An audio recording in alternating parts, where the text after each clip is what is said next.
De investigación que traen pues noticias que nos alientan, nos siembran esperanza. Luego de que el presidente de la República dijo que le va a dar la importancia que la producción de gas se merece en nuestro país, porque si podemos producir gas, el combustible más barato que hay para generar energía, pues por ahí debemos empezar. Aparte de hablar de energía nuclear, fotovoltaica, geotérmica, eólica, más hidroeléctricas, todo lo que quieran, también hay que hacerlo. Pero si nosotros tenemos gas, no podemos darnos el lujo de dejarlo bajo tierra o de quemarlo todos los días en los famosos mecheros de los pozos petroleros, sobre todo cuando ese gas puede servir para darle energía a los mismos pozos, empezando por ahí, pero también se puede aportar con megas al Sistema Nacional Interconectado. 300 megas es lo que podría aportar el aprovechamiento de gas de mecheros. ¿Por qué no lo han hecho hasta ahora? A pesar de que hay una orden judicial que les ordena apagar esos mecheros, no lo han hecho, y ya lo dijo un asambleísta por fin, y no lo tengo que decir solo yo, porque detrás de que estén prendidos está una mafia de importación y venta, transporte de combustibles, que no les interesa dejar de vender el diésel que hoy necesitan los pozos petroleros para operar. Los pozos petroleros necesitan energía, no hay cómo cortarles, y en este momento, pues para dotarles de esa energía, necesitan diésel. Y ese diésel es subsidiado y comprado con nuestros recursos públicos. ¿Qué dicen las niñas, 9 niñas que demandaron a Petroecuador para que apaguen esos mecheros por los problemas ambientales y de salud que están produciendo? Pues miran con esperanza el anuncio de la ministra Inés Manzano, que ya dijo que se compromete hasta finales de este año, por lo menos tener apagados los mecheros de Sacha. Esto es lo que dice. Entonces las niñas que están justamente allá en esa zona reaccionaron de la siguiente manera, datos recopilados por Denis Salazar. ¡Que eliminen los mecheros! ¡Que eliminen los mecheros! ¡Que eliminen los mecheros! 4 años después y finalmente estas voces fueron escuchadas. Hay un plan que está en marcha para eliminar los mecheros. La ministra de Energía, Inés Manzano, confirmó la semana pasada, luego de una investigación de la lista de visionarias, que al menos en este 2025 se apagarán los mecheros del campo Sacha. Yo creo que este ritmo, como vamos con el Estado, tal vez no, tal vez sí. Es algo que no puedo responder. Como autoridades, lo que ellos deben hacer es preocuparse por su ciudadanía y por el lugar donde vive la ciudadanía, que es el alrededor, la naturaleza. Ambas tienen 15 años y a pesar de su corta edad, han tenido que atravesar por momentos muy duros. Por ejemplo, hay mamitas de las compañeras demandantes que tienen cáncer, como doña Fanny, doña Carmen, el papá de Kerly también. Él tenía cáncer, el papá de Dania también falleció hace no mucho con cáncer. A veces mi familia me dice, ¿por qué nos vamos a vivir a otra provincia que es más sano, mucho mejor? Pero simplemente no puedo despegarme de una tierra que me vio crecer. Y en esa lucha por recuperar la Amazonía es que las 9 niñas que demandaron para que se cumpliera el apagado de los mecheros, hoy se siguen mostrando incrédulas, pero la esperanza no termina. ¿Crees que a tus 20 años vas a ver por fin a tu zona donde naciste sin mecheros? Puede que yo no la vea, pero nuevas generaciones puede que sí la vean. ¿Tú vas a seguir luchando? Yo seguiré luchando. ¿Hasta que se apague? Hasta que se acabe el último mechero. Yo no me voy a rendir. Las niñas que piden el apagado de los mecheros han sido testigos de cómo familiares se han muerto por cáncer y otros siguen en esta lucha. Y es por eso que el pronunciamiento de la ministra de Energía trae nuevamente esperanza, ya que con esto se avanzaría el apagado de los mecheros hasta el 2030, como dicta la sentencia. Bueno, y la lucha no debe terminar, porque este es un nuevo anuncio que realmente es esperanzador, que va de la mano de esta decisión del Gobierno Nacional de aprovechar la producción de gas de mecheros. Lo que han dicho es que van nuevamente a considerar la posibilidad de que ese proyecto sea adjudicado a alguna empresa que pueda recuperar el gas de mecheros y de esa manera cumplir la aspiración de las niñas y de la población amazónica de apagar los mecheros. Y aparte, pues, dejar de quemar, dicen 1.500 millones de dólares cada año que se queman en esos mecheros y poder empezar a producir energía. Es decir, es un gana-gana por todas partes. Sin embargo, a pesar de que todos ganamos reaprovechando el gas de mecheros, pues las mafias de importación de combustibles no quieren dejar de vender el diésel y pueden más, influyen más, Sí, pues allí estamos en este tema de que a pesar de que hay una orden judicial, Petroecuador simplemente pues, no cumple, así de simple. Alfonso Ureña, él es comunero de Sacha, se conecta a esta hora de la mañana con nosotros para tomar su reacción frente al anuncio de la ministra Inés Manzano de que por lo menos para diciembre de 2025 de este año, ofrece y promete apagar los mecheros en el campo Sacha. Alfonso, buenos días, bienvenido. Sí, Alfonso, si puede ayudarnos prendiendo la cámara para poder verle. Ya.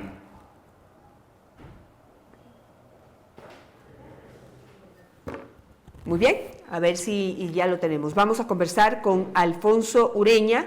Él es comunero justamente del campo Sacha, de la zona en donde se desarrolla la explotación del campo Sacha, en donde hay algunos mecheros que también son parte de esta preocupación. La gente que vive alrededor de estos mecheros coincide que tienen distintos tipos de enfermedades, desde enfermedades de la piel, enfermedades respiratorias, y muchos de los comuneros que viven alrededor de los mecheros han presentado casos de cáncer.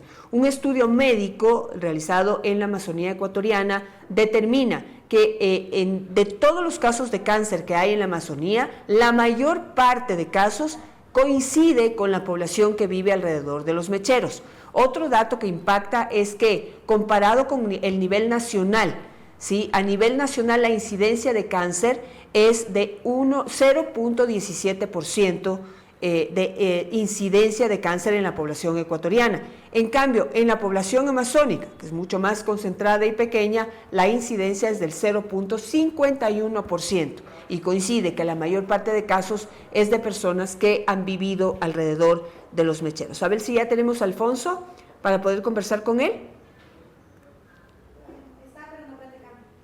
No lo tenemos, para ver si conversamos con él telefónicamente entonces.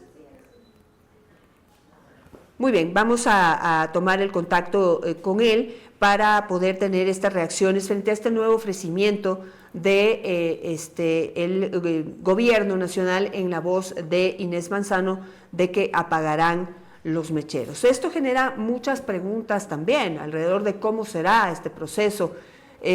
Volverán a hacer una licitación. Hay que considerar que hay una empresa americana que ya ganó esa licitación, que ya ganó un concurso y que de la manera más grosera, más ilegal, los dejaron por fuera, ¿sí?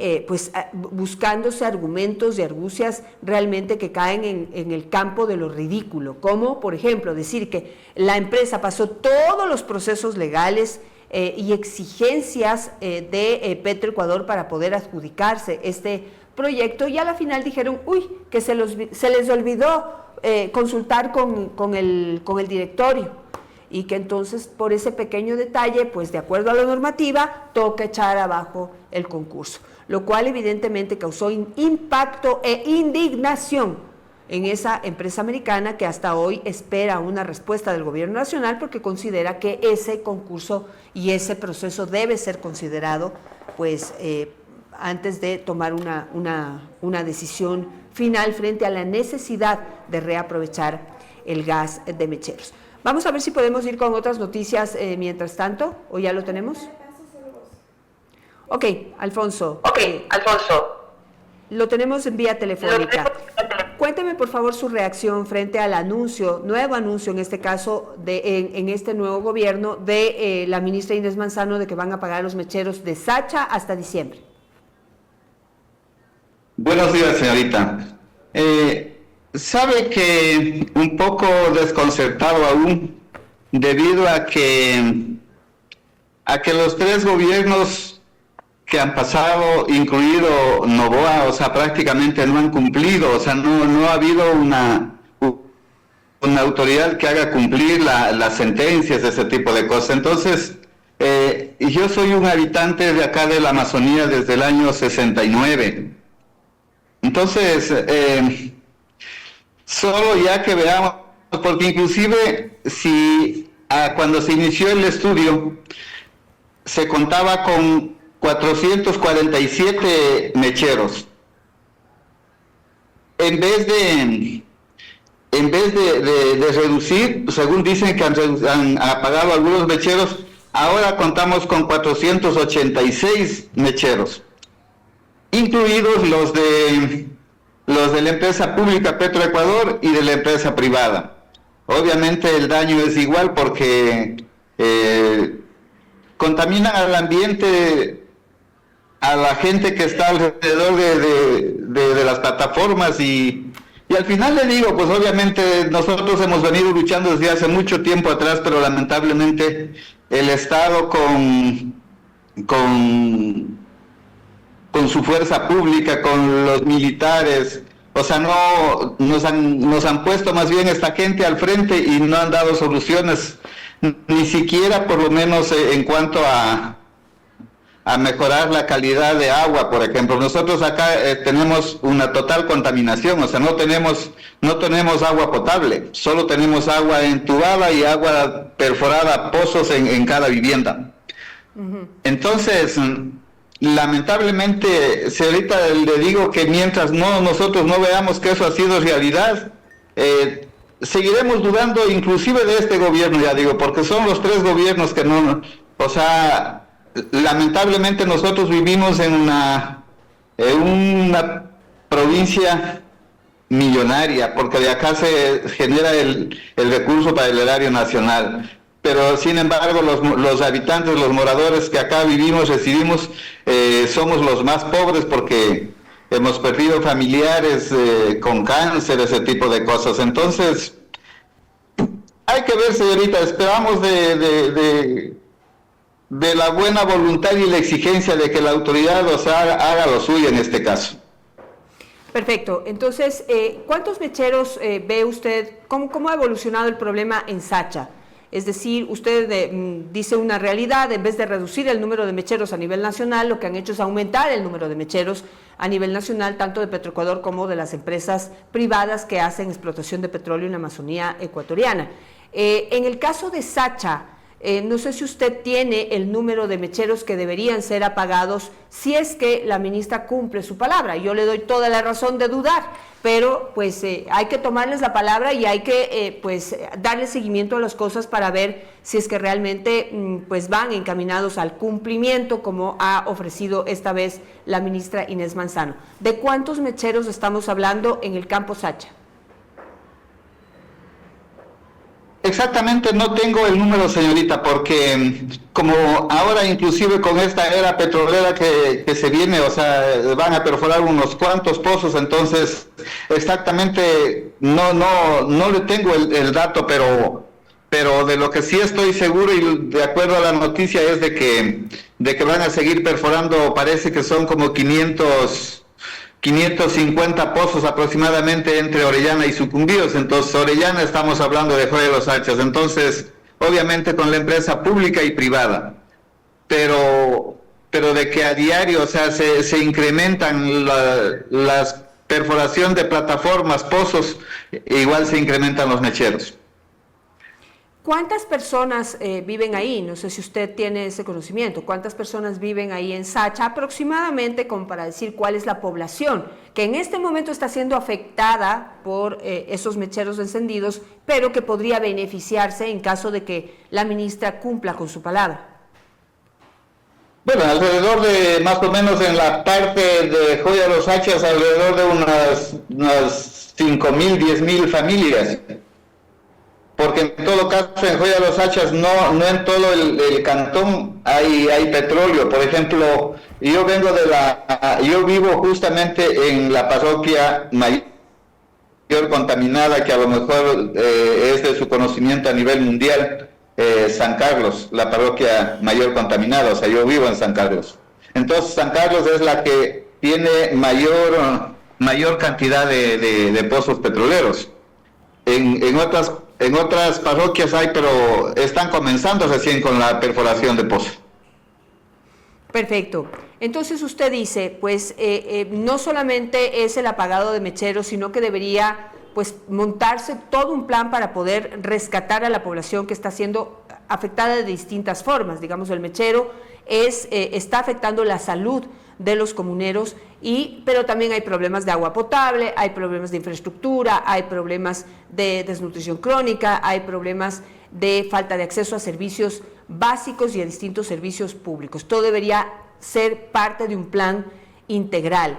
Hablando del tema de salud, usted conoce dentro de la comunidad cuánto impacta la presencia de esos mecheros en la salud de la comunidad, qué tanta incidencia de enfermedades tienen, incluyendo el cáncer.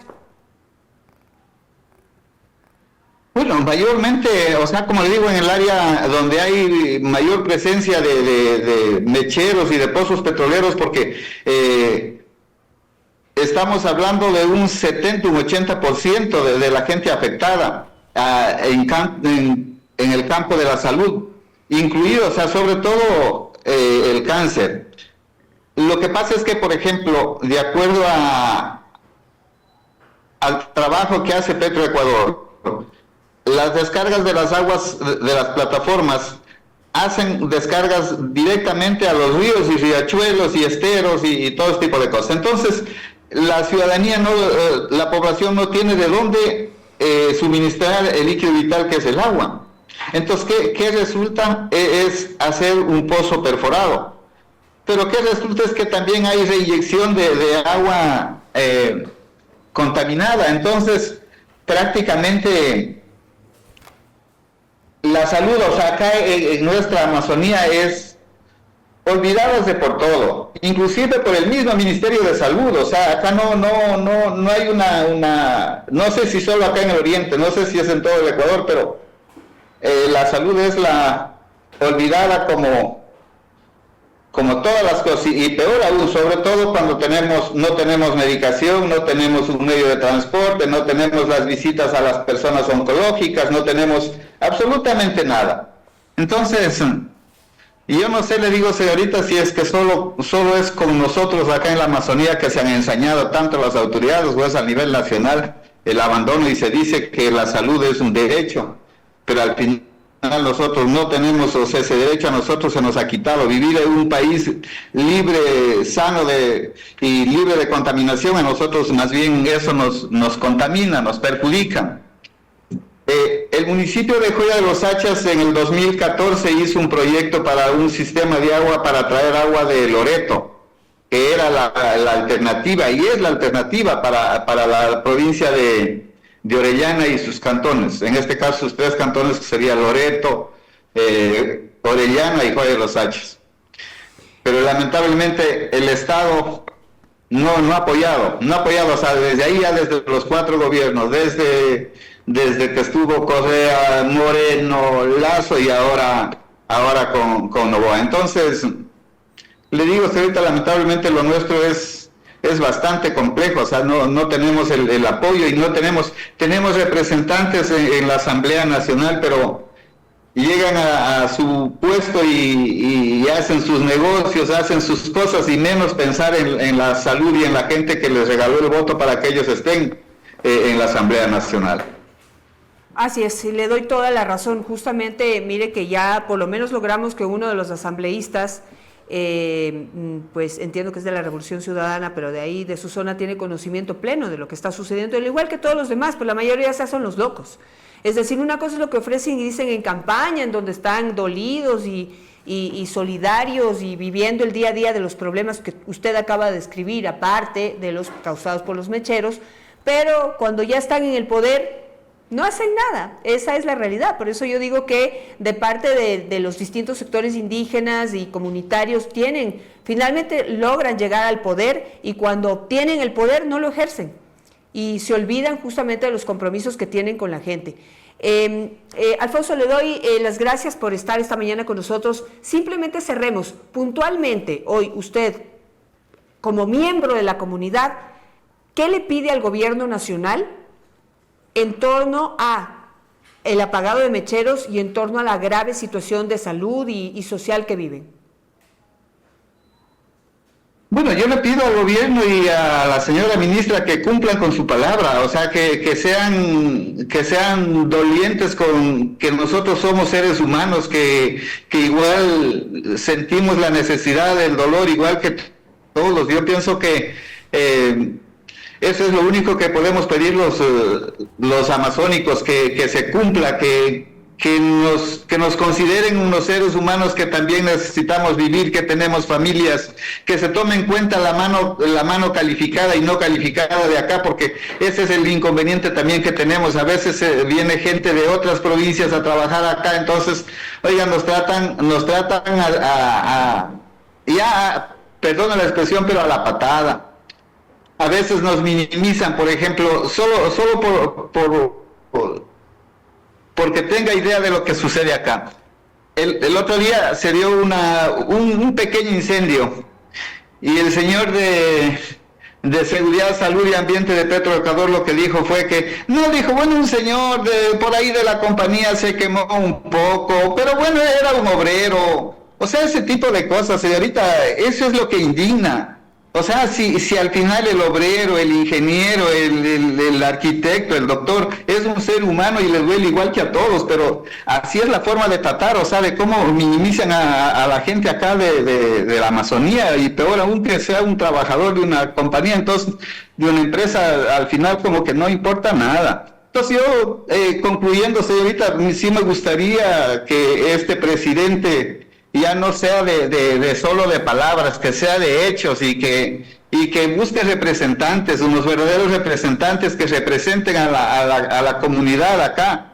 El MAE se sobreentiende que es el ente rector, el de control, pero lamentablemente en contuvenio con Petroecuador, o sea, al final hacen lo mismo. Entonces, eso es mi pedido, señorita, y muchas gracias por darme la oportunidad de dirigirme al Ecuador y ojalá esta voz haga eco en las autoridades. Ojalá, Alfonso, aquí estamos justamente para eso, tomándole la palabra nuevamente a un miembro de gobierno, esta vez a la ministra Inés Manzano, y pues no perdamos la esperanza de que por fin esto empiece a ser una realidad. Simplemente dato de mi reportera Denise Salazar, según Donald Moncayo, también miembro de la comunidad y estudioso del tema, hay unos 120 mecheros en la zona de Sacha que podrían ser apagados hasta diciembre de este año. 120 mecheros, pues así lo esperamos. Gracias, Alfonso, que tenga un excelente día, estamos en contacto.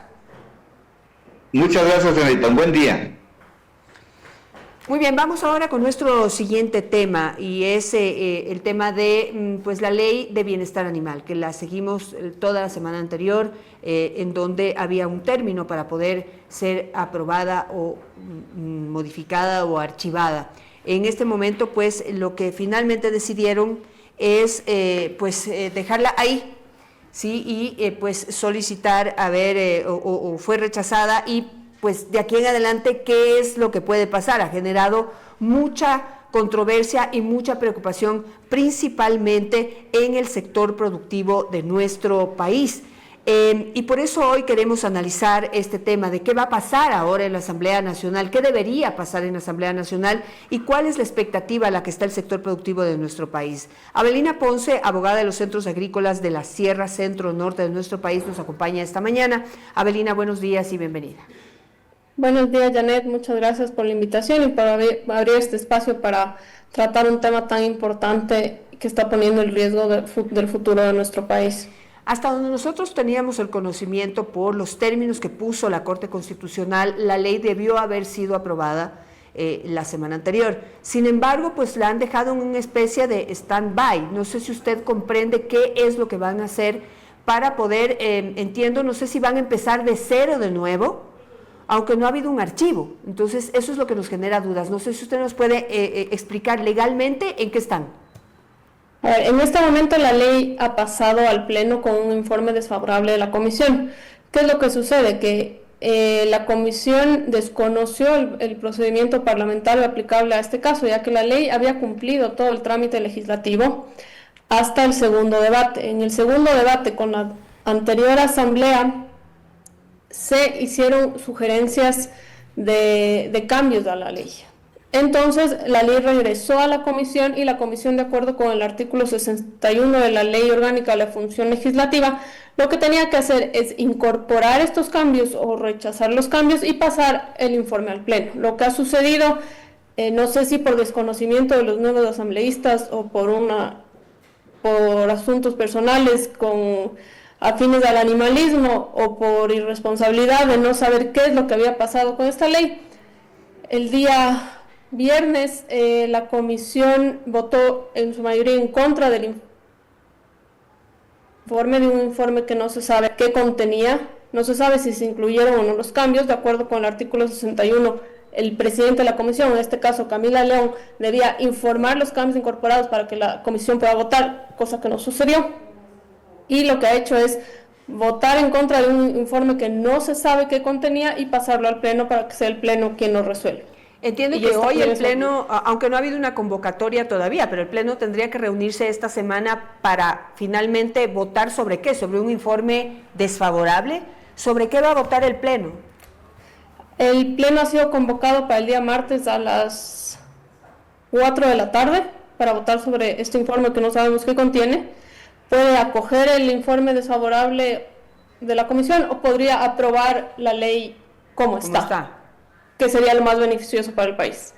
Ahora, de lo que hemos conversamos la semana anterior con una representante de los grupos animalistas y también en conversaciones ya off the record con algunas personas cercanas a la comisión, lo que dicen es que tienen enormes preocupaciones porque la ley no cumple con ciertas determinaciones que dijo la Corte Constitucional que tenían que ser incluidas y no fueron incluidas. No vale la pena entrar en el detalle, pero no sé si en términos generales usted considera que la ley se ajusta a lo que pidió la Corte Constitucional o qué falta y cuáles son las alternativas, porque no sé si es que la Asamblea Nacional se acoge al informe desfavorable, quiere decir que tienen que empezar con todo de cero o incumpliendo de alguna manera con la orden constitucional, o en este momento pues están con las condiciones para poder aprobarlo. A ver, lo que sucedió con esta ley es que si recordamos el proyecto inicial presentado por la Defensoría del Pueblo y el colectivo LOA era un proyecto extremista, que sí incumplía con los parámetros de la sentencia de la Corte Constitucional, porque elevaba a los animales al nivel del ser humano y en otros casos los ponía por sobre el ser humano. La comisión depuró el contenido de la ley y construyó un informe y un texto que se acoplaba al mandato de la Corte Constitucional. Esto es reconocer la diferencia de los humanos y animales como sujetos de derecho, que no son equiparables, además, reconocer dentro de cada especie, como son animales de consumo, animales de compañía, animales silvestres, las necesidades específicas para desarrollar sus derechos y sobre todo proteger las libertades de los ciudadanos. En este momento el escenario es muy riesgoso, porque de archivarse la ley, la Asamblea entra automáticamente en incumplimiento de la sentencia, porque la sentencia mandó a aprobar una ley. En el escenario del archivo hay que tomar en cuenta que el colectivo LOA ya inició una acción de seguimiento en octubre del 2024 en la que solicitaba, entre otras cosas, que se permita, de acuerdo a una facultad específica que tiene la Corte en la Constitución, que emita normativa provisional. Entonces, en este momento se podría ejecutar esa acción y la Corte entrar a legislar provisionalmente sobre este tema, lo que sería un riesgo muy grave. También se abre la puerta a que otros actores presenten acciones de incumplimiento en contra de la Asamblea Nacional, solicitando sanciones que pueden ir hasta la destitución de los asambleístas. Pueden ser actores del propio movimiento animalista o actores que no son del movimiento animalista y que se sienten afectados por el cumplimiento de la asamblea. El otro escenario es que se abre la puerta a que regresemos al proyecto inicial de la LOA y que se ponga en riesgo otra vez a todo el sector productivo del país, que se atente contra el campo, contra la ruralidad, contra el acceso a los alimentos, contra el trabajo, que se prohíba la comercialización y la producción de lana, de cuero, la exhibición de platos típicos, que se prohíban actividades como la pesca deportiva, que sustenta a cientos de familias en el país, las cabalgatas turísticas, que se afecta el turismo. Se abre el espacio a que el propio gobierno, que ahora ha votado en contra de la ley, se vea afectado en su proyecto de país, porque quienes impulsan este proyecto son sus primeros depositores, los que primero se oponen a su proyecto de país, de un país productivo y de un país libre y de un país próspero, de un nuevo Ecuador, como lo llaman. Los temores desde el sector productivo, ¿cuáles son? Digamos que si se vuelve a cero, si se archiva esta normativa o si se da paso a todas estas, a la posibilidad de que la Corte Constitucional legisle temporalmente en este campo, o que haya todas estas acciones legales que pudieran de alguna manera afectar el sector productivo. ¿Cuáles son los temores que existen y los riesgos frente a la actividad que hoy están desarrollando? Primero, el que se pretenda cambiar el sector productivo de proteína animal, como ya lo había propuesto el colectivo LOA en su proyecto inicial. Un cambio que no es viable, porque no tenemos ni el territorio ni los recursos para hacerlo, y que desencadenaría una restricción al acceso de proteína animal en la población, una pérdida de empleo, porque el sector productivo no podría soportar este cambio,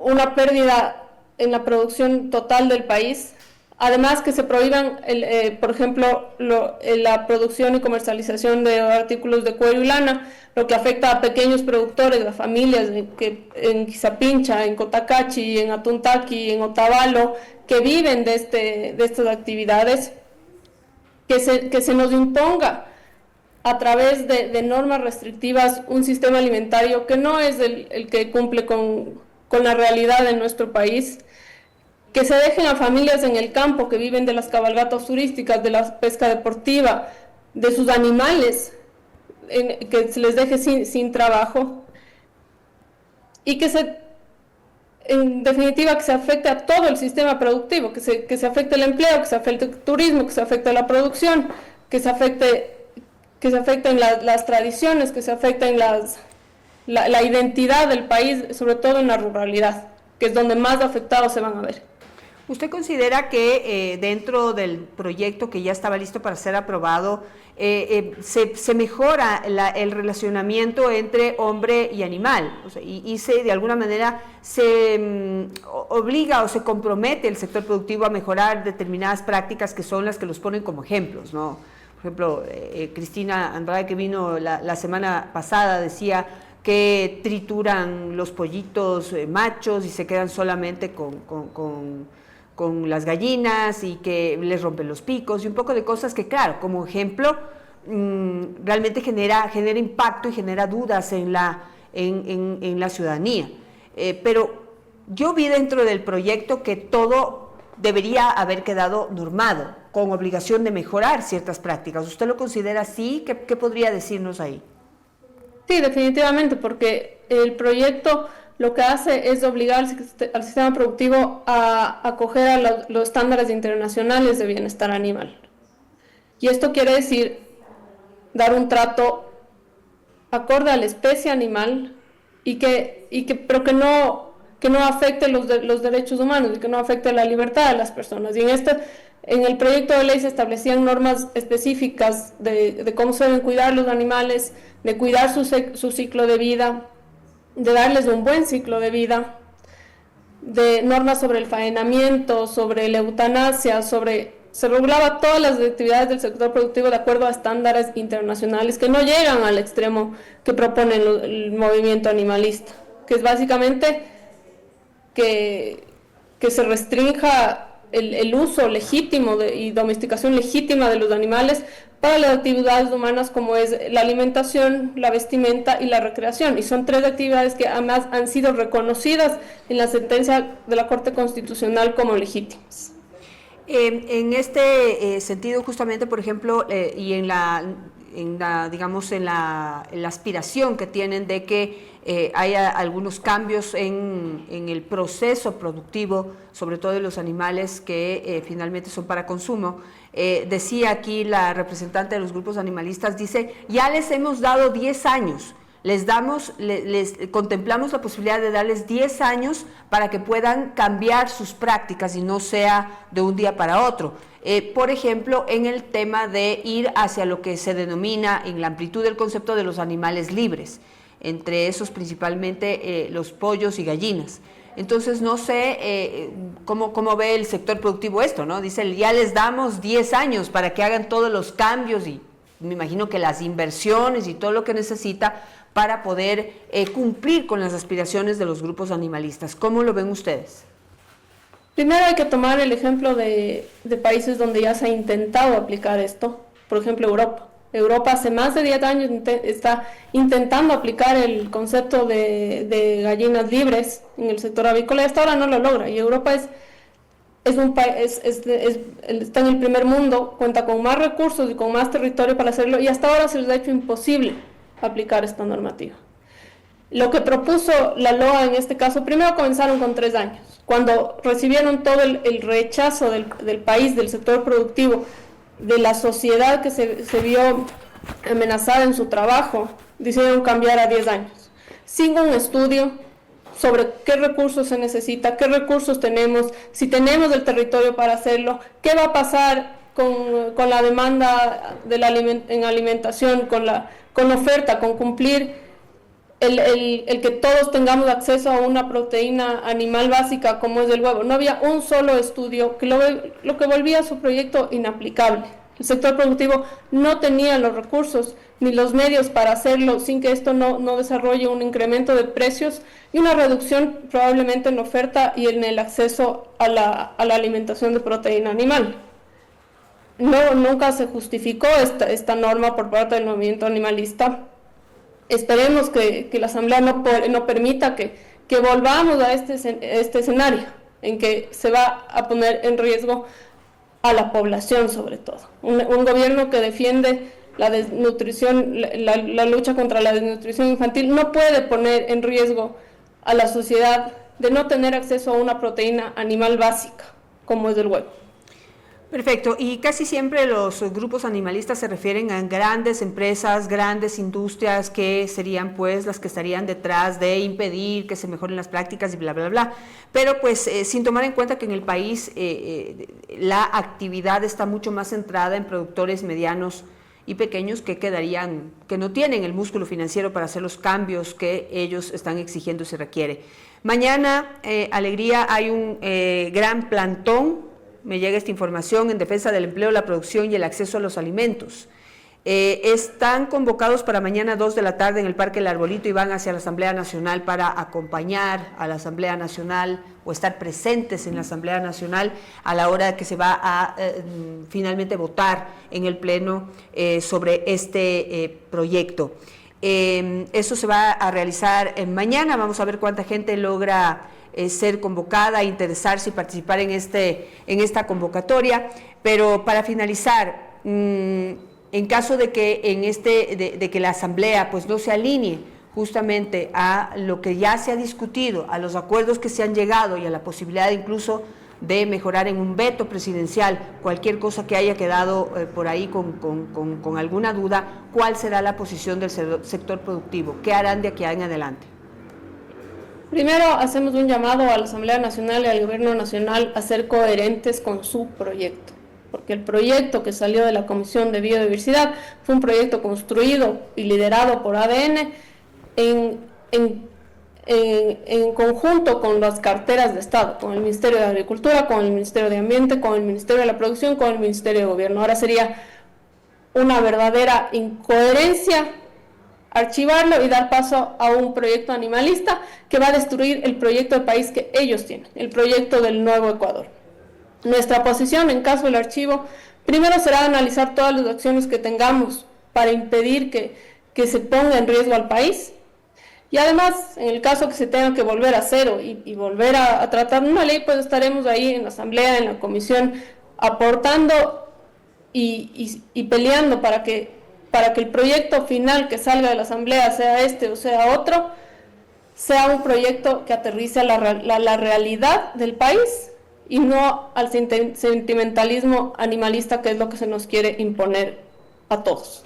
Me quedo con eso, Alegría. Muchísimas gracias. Vamos a ver qué es lo que ocurre. Le daremos seguimiento, por supuesto, a este tema.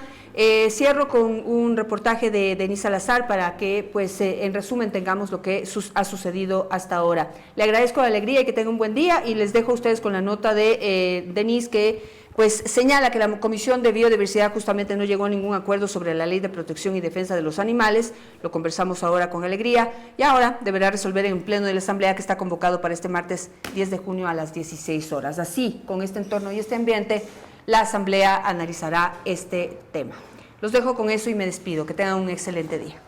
Gracias. En las próximas horas, el Pleno de la Asamblea Nacional tendrá que resolver sobre el futuro de la Ley de Protección y Defensa de los Animales.